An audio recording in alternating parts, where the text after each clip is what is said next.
19 سال اس نے خلافت کی. کتنے؟ 19 سال. 50,000 صحابہ نے اس کے ہاتھ پر بیعت کی تھی. تمہیں شرم نہیں آتی بک بک کرتے ہوئے؟ تم صحابہ سے بڑھ کر متقی آ گئے ہو. 50,000 صحابہ نے اس کے ہاتھ پر بیعت کی تھی. 54 صوبوں کا خلیفہ تھا. یہ جو تم کہتے ہو امیر شام، کہیں ہمارے لوگ بھی کہتے ہیں امیر شام. کیوں امیر شام تھا وہ؟ یہ سازش کے تحت لفظ ایجاد کیا گیا. امیر شام صرف شام کا امیر تھا وہ؟ 54 صوبوں کا امیر المومنین تھا. جاؤ، اسلام کے 54 صوبے تھے، 50,000 صحابہ موجود تھے، باقی تابعین تھے.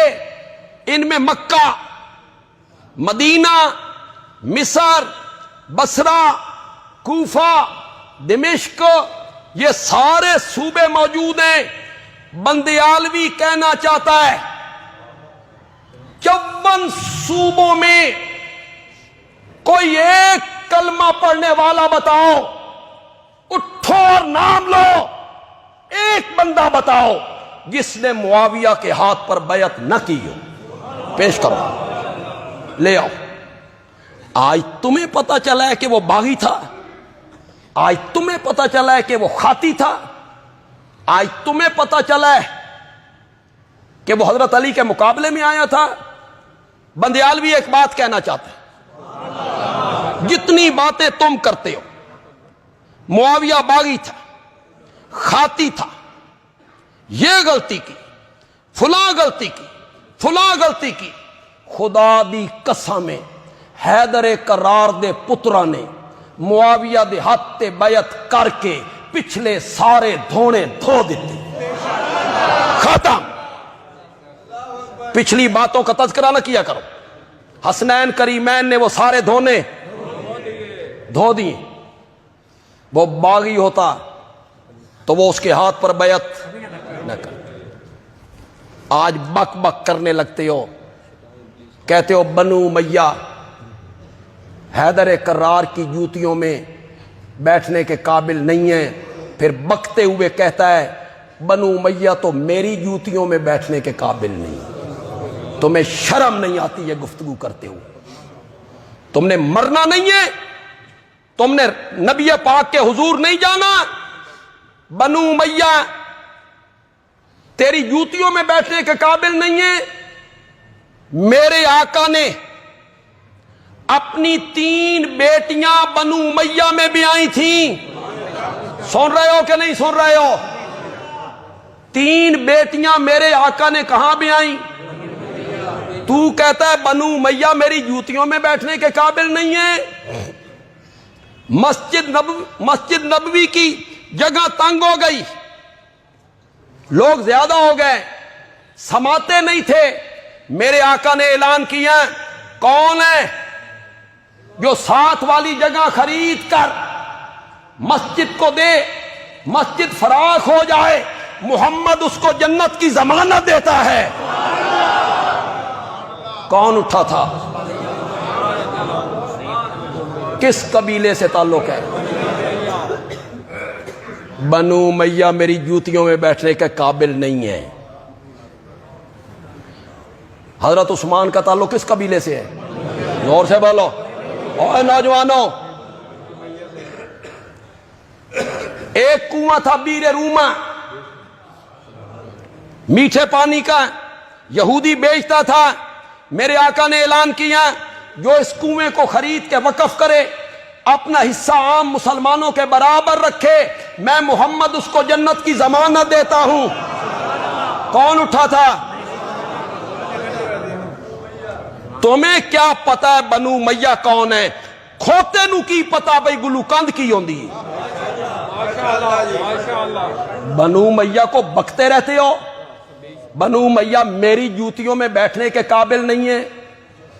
بنو امیہ میں بڑے بڑے لوگ ہیں. حضرت عثمان کا تعلق کس قبیلے سے ہے؟ بنو امیہ سے ہے. فتح مکہ ہوا، فتح مکہ ہوا، میرے نبی نے عام معافی کا اعلان کیا، جو گھر کا دروازہ بند کر لے میں نے اس کو امن دے دیا، جو اللہ کے گھر میں آ جائے، بولو تو صحیح، میری آواز سے آواز تو ملاؤ، جو اللہ کے گھر میں آ جائے میں نے اس کو امن دیا۔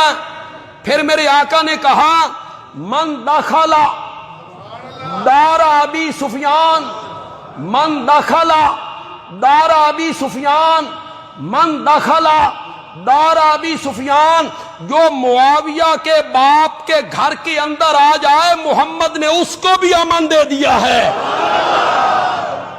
کس کے گھر کو دار امن قرار دیا؟ کون تھا وہ؟ ابو سفیان کے گھر کو دار امن قرار دیا۔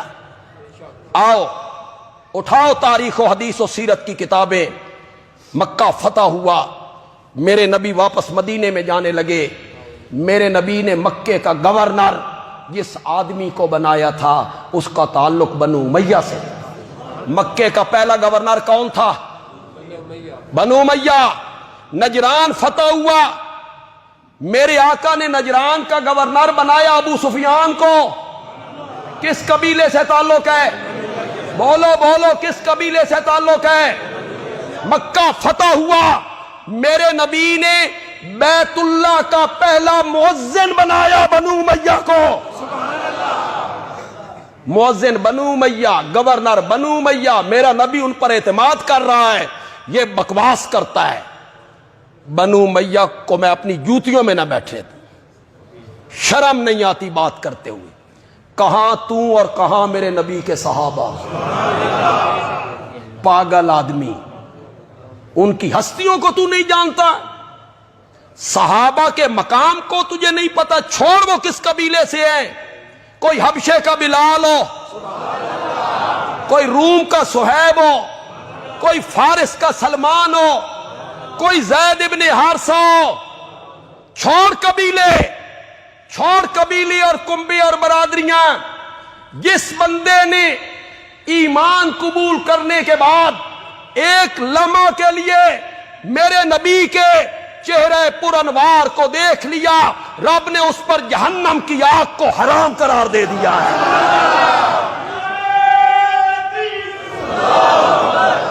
تو چھوڑ کنبے اور قبیلے، فلاں قبیلہ اور فلاں کنبہ اور فلاں یہ اور فلاں وہ، مال خرچ کر رہے ہیں بنو امیہ۔ تبوک میں تیسرے سے مال کا لشکر کا سامان کس نے دیا تھا؟ کس قبیلے سے تعلق ہے؟ تو حضرت عثمان تیری جوتیوں میں بیٹھنے کے قابل نہیں ہے؟ میرا نبی ان کو 2 بیٹیاں دیتا ہے اور تو بکواس کرتا ہے کہ میں انہیں اپنی جوتیوں میں نہ بیٹھے۔ وہ اتنے عظیم لوگ تھے، خدا کی قسم۔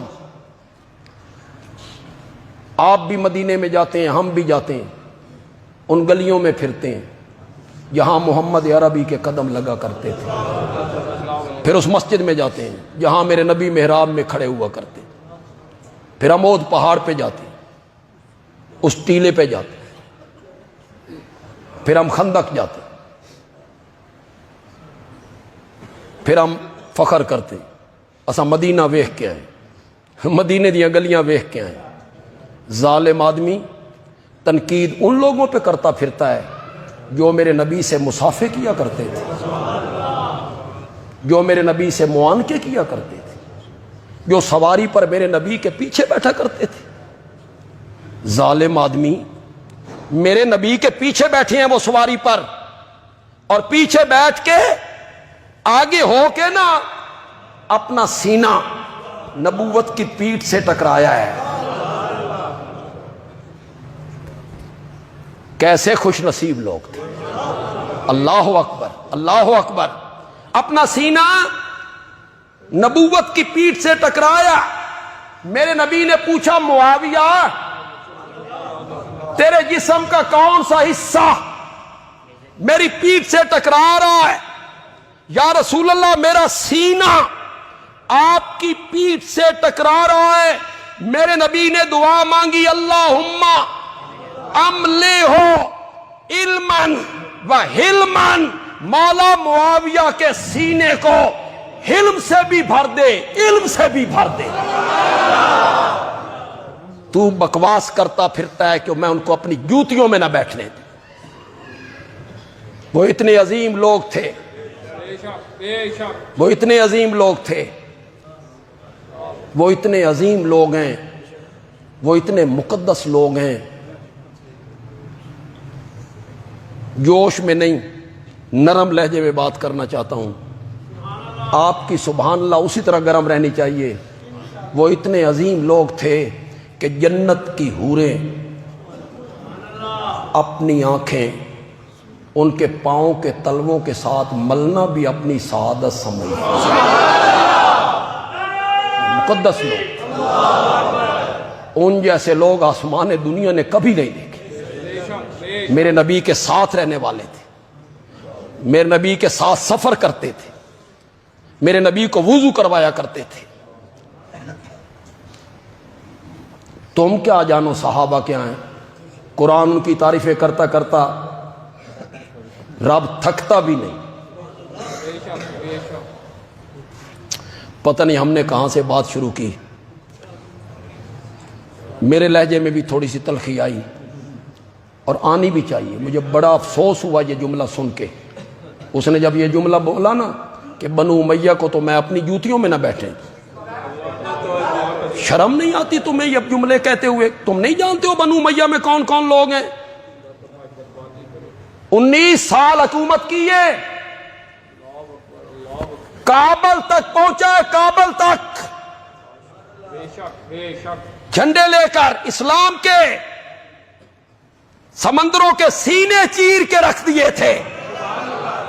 علامہ اقبال نے تیرے لیے نہیں کہا, علامہ اقبال نے انہی کے لیے کہا تھا.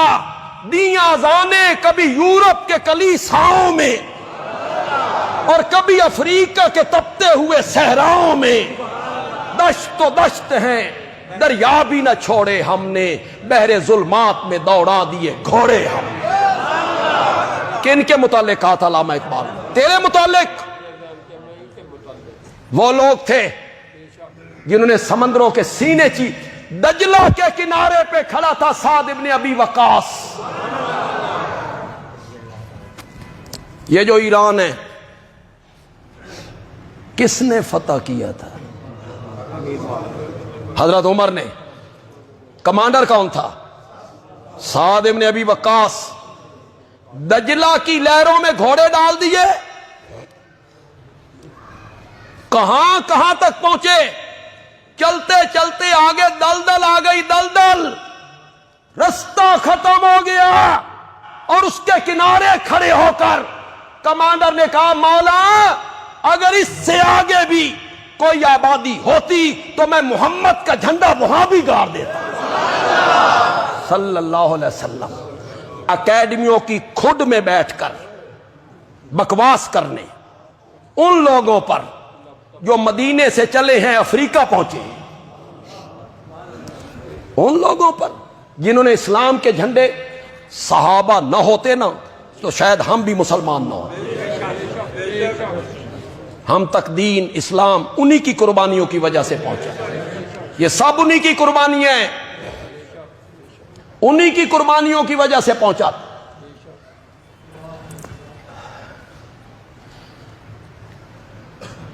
واپس مڑیے یار. کیا کہا؟ ولو اشرکو. بات ادھر چل نکلی تھی کہ گناہوں سے معصوم ہونا صفت کس کی ہے؟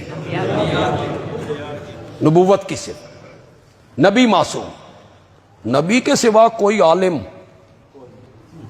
کوئی پیر, کوئی فقیر, کوئی مفتی, کوئی مفسر, کوئی محدث, کوئی صحابی معصوم نہیں ہے. گناہ کا صدور ہو سکتا ہے. میں یہ نہیں کہہ رہا ہوں کہ وہ گناہ کرتے رہتے ہیں, میرے لفظوں پہ غور کرنا. گناہ کا صدور ممکن ہے, نبی سے ممکن نہیں. صحابی سے ممکن ہے کہ گناہ کا صدور ہو جائے، لیکن رب نے جگہ جگہ کہا لہم مغفرتن ورزق کریم. میرے پیغمبر ہوئے جو تیرے یار، یہ گناہ بعد میں کرتے رہیں گے، میں معافی کا اعلان پہلے کر دوں گا. اعد لہم جنات رضی اللہ عنہم رضی اللہ عنہم اعد لہم جنات تجری تحتہا الانہار. ایک جملہ کہا کرتا ہوں، میرے جمعے کے مستقل مقتدی تو سنتے رہتے ہیں، تقریروں میں بھی عام جلسوں میں کہتا رہتا ہوں، آج یہاں وہ جملہ پھر کہنے لگا ہوں. اعد لہم جنات تجری تحتہا الانہار. بندیالوی کہتا ہے صحابہ کو جنت کی اتنی تلاش نہیں تھی جتنی خود جنت کو صحابہ کی تلاش تھی. اعد لہم جنات